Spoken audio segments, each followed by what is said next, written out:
I wish they were spending more time focusing on how to grow jobs in the economy as opposed to having to spend time figuring out how they manage a government shutdown. Will be forced to shut down tomorrow.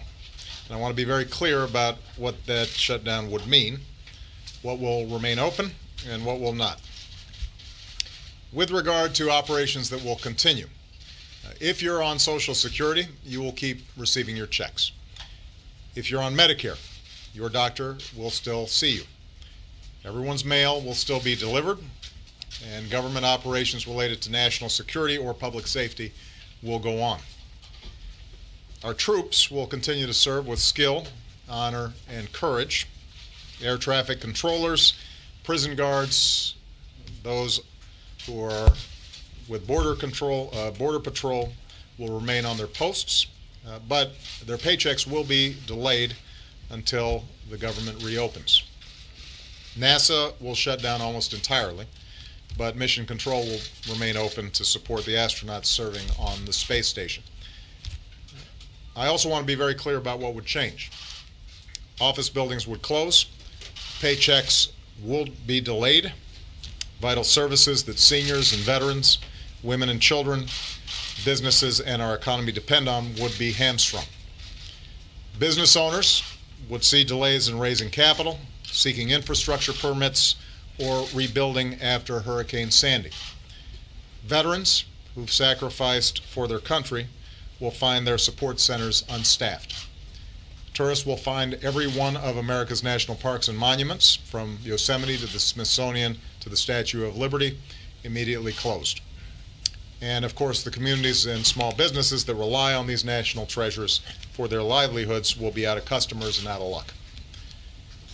And in keeping with the broad ramifications of a shutdown, I think it's important that everybody understand the federal government is America's largest employer. More than 2 million civilian workers and 1.4 million active duty military serve in all 50 states and all around the world.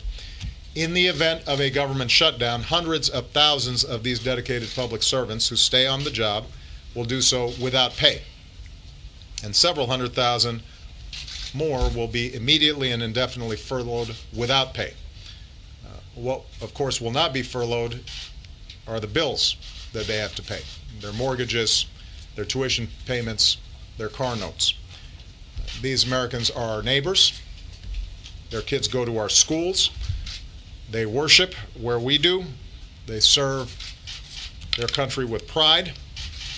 They are the customers of every business in this country, and they would be hurt greatly, and as a consequence, all of us will be hurt greatly should Congress choose to shut the people's government down.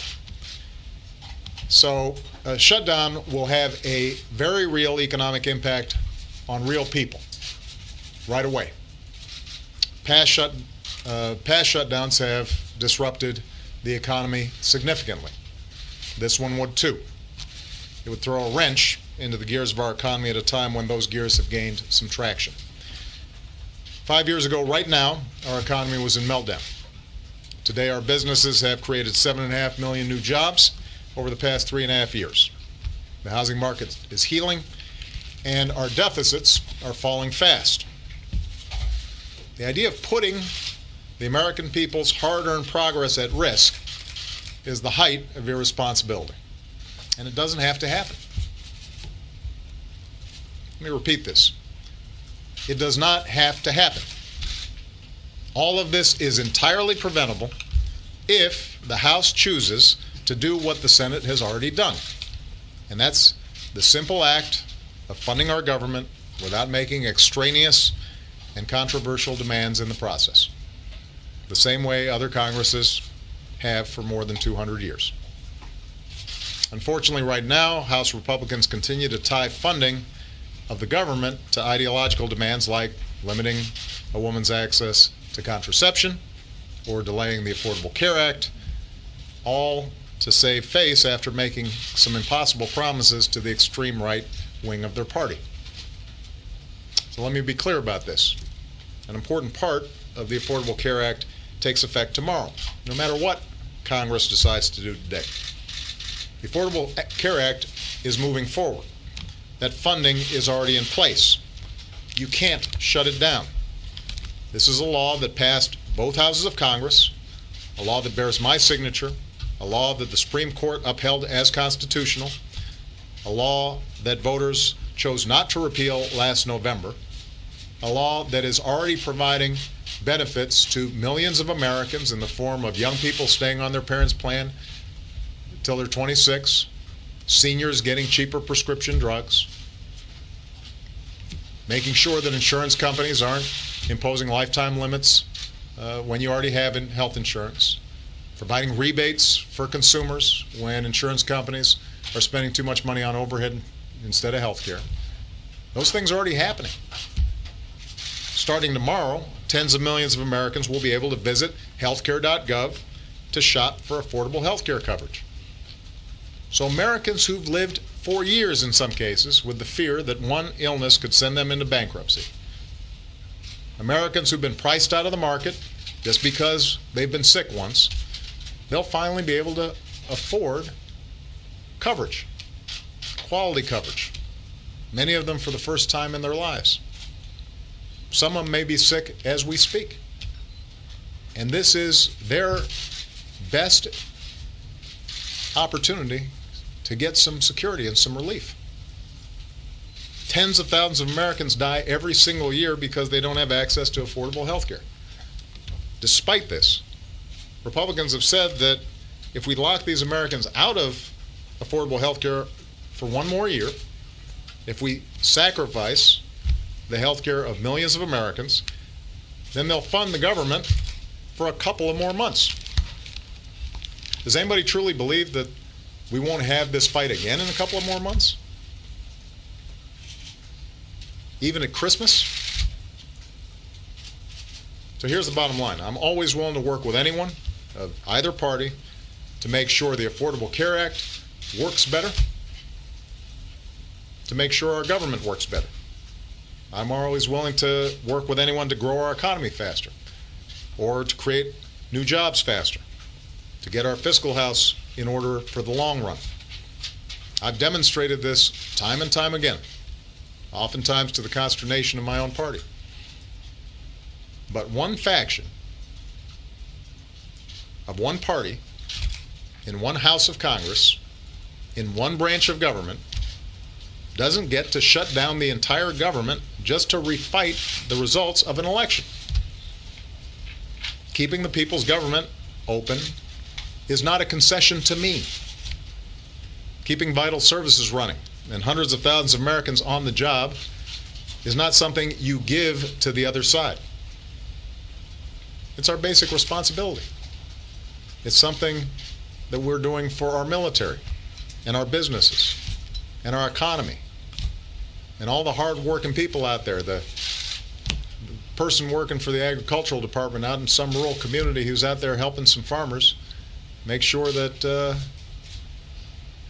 they're making some modest profit for all the hard work they're putting in. They're the person working for HUD who's helping somebody buy a house for the first time. There's somebody in a VA office who's counseling one of our vets who's got PTSD. That's who we're here to serve. That's why we're supposed to be carrying out these responsibilities. That's why we should be avoiding this kinds of constant brinksmanship. It's something that we do in the ordinary process of this extraordinary system of government that we have.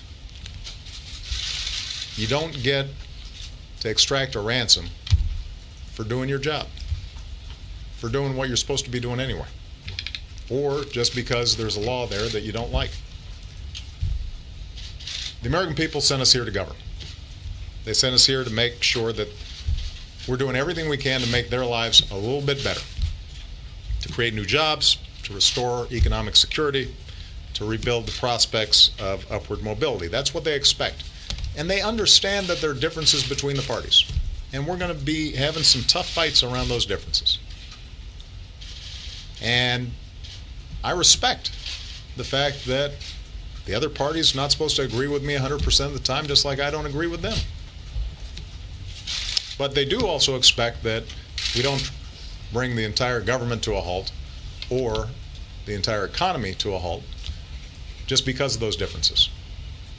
And that's what they deserve. They've worked too hard for too long to recover from previous crises just to have folks here in Washington manufacture yet another one that they have to dig themselves out of. So Congress needs to keep our government open, needs to pay our bills on time, and never ever threaten the full faith and credit of the United States of America. And time's running out. My hope and expectation is that in the 11th hour once again, that Congress will choose to do the right thing, and that the House of Representatives in particular will choose the right thing. Thank you very much.